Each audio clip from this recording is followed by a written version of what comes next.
Hello everyone, and welcome back to Friday's Nugget as we share with you some of our final thoughts regarding this week's lesson.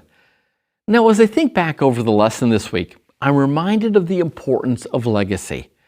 That the things we do today are passed on not only to our children, but to our children's children. Now, we see this time and again in this family of Abraham.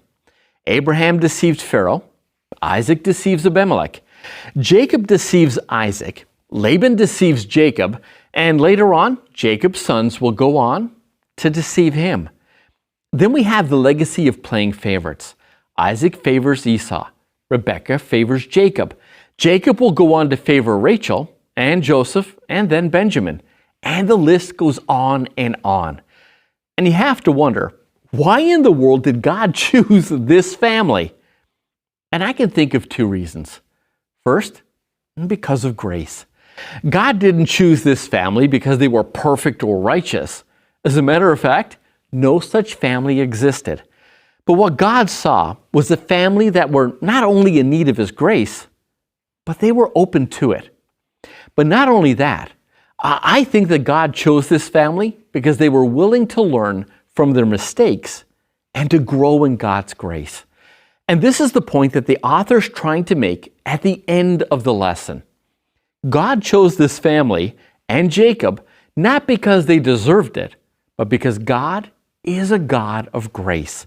And we see this in their story, that God doesn't need our help, we need His. And that's the lesson to be learned, that God is in the business of doing for humanity what humanity can't do for itself. And that's grace. And this is the lesson, that no matter how hard we try to help God or how hard we try to save ourselves, the only way we're going to grow is to live by faith, trusting that God will do what He says He will do. I love this thought from the lesson.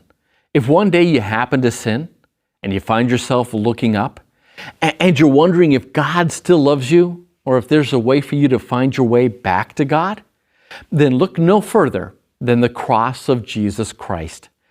You see, the cross is our ladder. It's the bridge that Christ built so that we would know that no matter how deep our sin is, God's ladder will always be long enough to reach us. Well, that was some of our thoughts for this week. Thank you so much for stopping by and for joining us. Now it's your turn.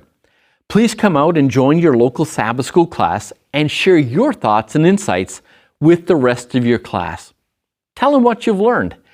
And please, don't forget to join us next week as Seth shares some of his thoughts and insights into next week's lesson, which is entitled Jacob, Israel. Thank you. God bless.